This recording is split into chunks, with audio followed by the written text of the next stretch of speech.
Thanks for coming to my channel, All Things Ito. Today I'm going to share with you a particular recipe that's very challenging, and this was because at the beginning of the year I said I was going to be healthier and make better food choices.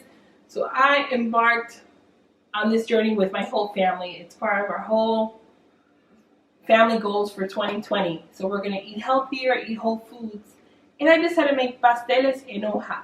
Pasteles en hoja literally means like a cake in a leaf because they're wrapped in banana leaves. And this is our version of kind of like the Mexican tamale. But you'll see we use other ingredients and it's quite a process. So I am embarking on this with my aunt and my mother, and they're all helping me in this video. And I will show you step by step how we make pasteles en hoja, or the Dominican version of a tamale. So I hope you enjoy, and I hope you try this recipe at home. And leave comments, like, and subscribe to the channel to see more of All Things Ito.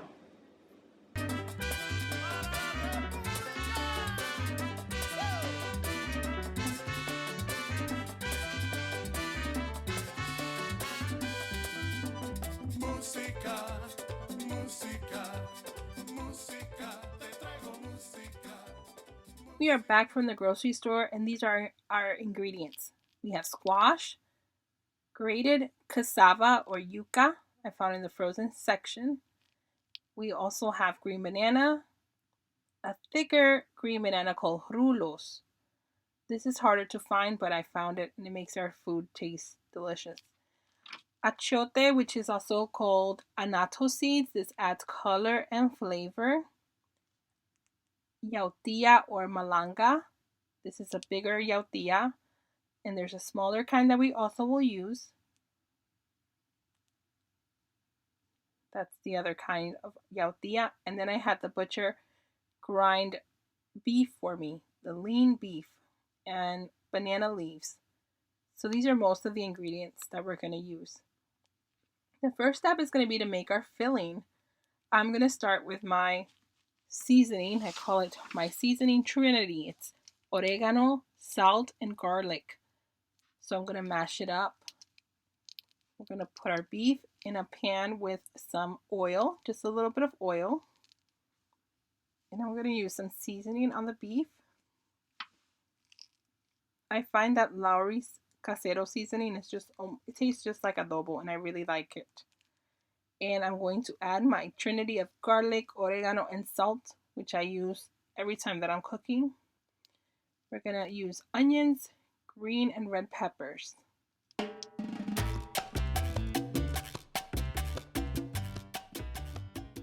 Now I'm going to include the juice of olives and also chopped olives. This adds some nice acidity to our beef. And there's my aunt. She's stirring the beef, and the reason she's doing that is because we don't want to have big pieces of meat. So she's stirring while it cooks to make sure that the pieces will stay small.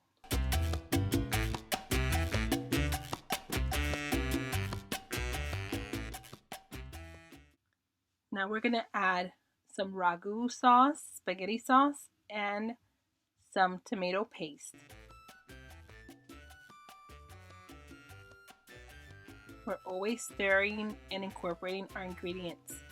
About 15 minutes later, towards the end of the beef being done, we added cilantro.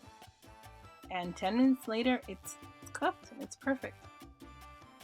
So here I'm improvising making a veggie filling. And I'm using red onions, some red peppers, cilantro. And this was improvised because originally we were just going to make the beef tamales or pasteles. And I decided to try something new and different. So we're also going to add some chopped olives and our canned veggies, potatoes, corn, carrots, and peas. In this can, you can also use fresh ingredients. So this is what I had available. And I'm adding some fresh spinach. And I'm just sauteing this until the spinach is wilted, because the veggies are already pre-cooked in the can.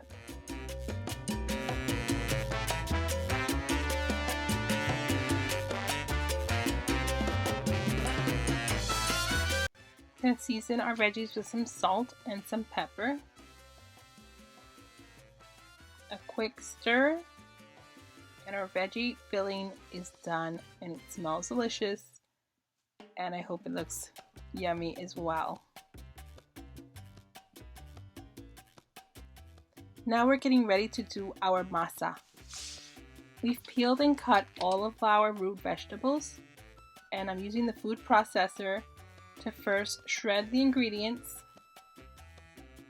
and then later you'll see how we blend it, because you want to have a certain texture. So this was a long process. We had so many vegetables to shred and process, and it took a while. So we are halfway there, and I tried to process some of the veggies in the blender, but I didn't get the same texture that we needed. And there is my mother cutting the banana leaves and putting them in hot water to soften them. This will be easier to make our pasteles when we've passed the banana leaf through some hot water. And there we are, blending the shredded veggies, and we use some evaporated milk to help the process.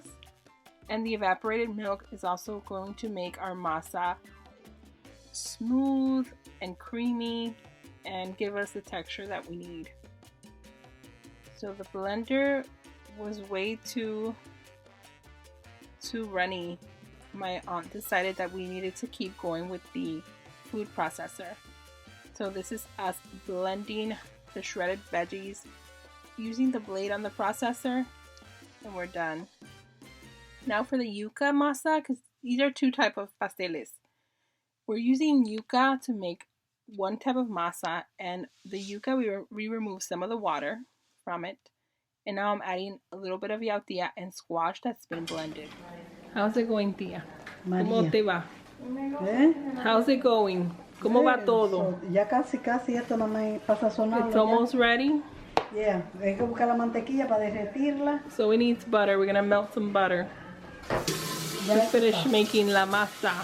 Y ahora le hay que ponerle la vida. Ahí.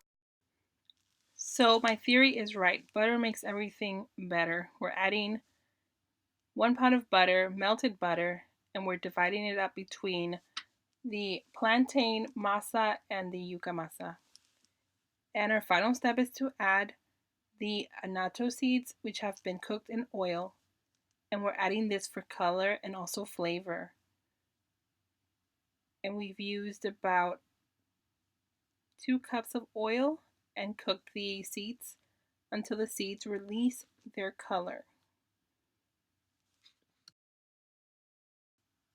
Now we have my tía, who is the pasteles expert in the family, and she's showing us how to make the actual pasteles.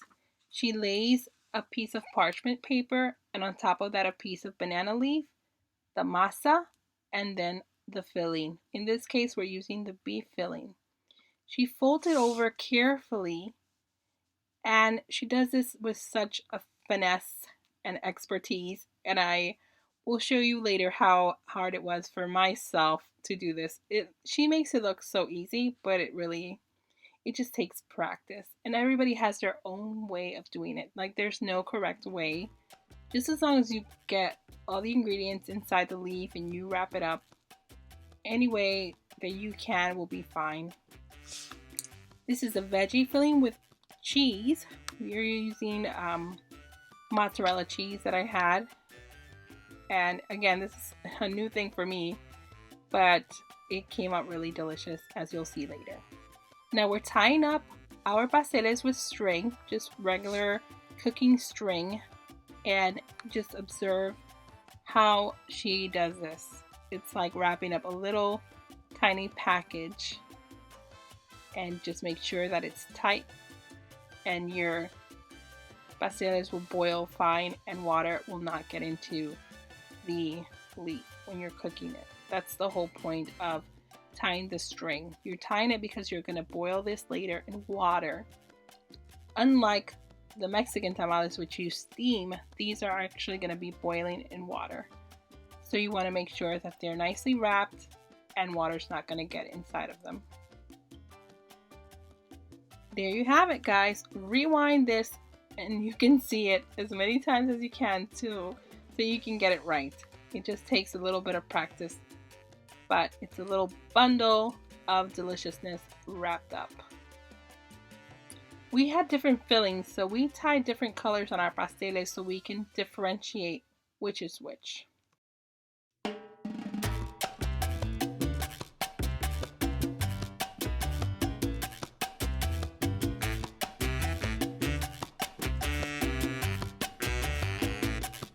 Now the pasteles have been boiling for 45 minutes and they are ready to eat.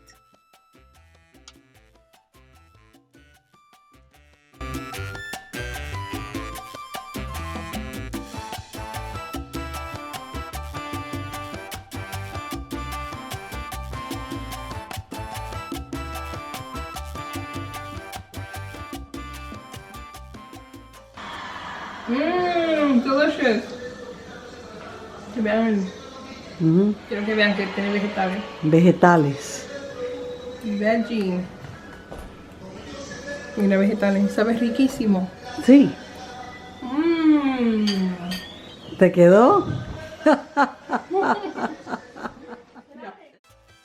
So the next day we ended up with a lot of masa and I had to make a new filling.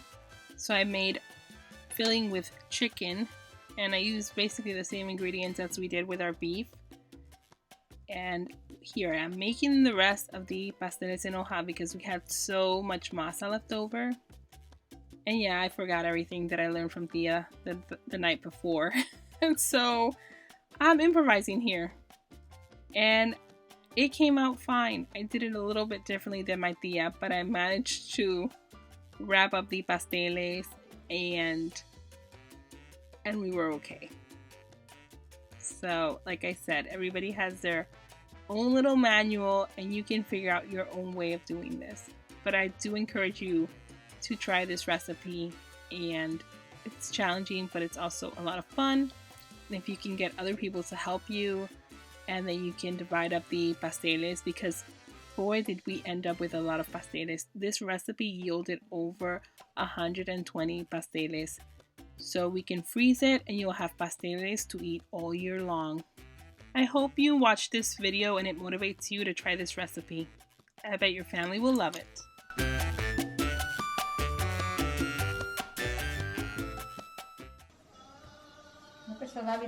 No, es que yo cogía la naranja del árbol. Yo también. Yo cogía la mala. Yo me subía con un cuchillo. Yo cogía la que porque la naranja es un palo duro. Yo cogía la que le dé el sol, la amarillita. Bonito.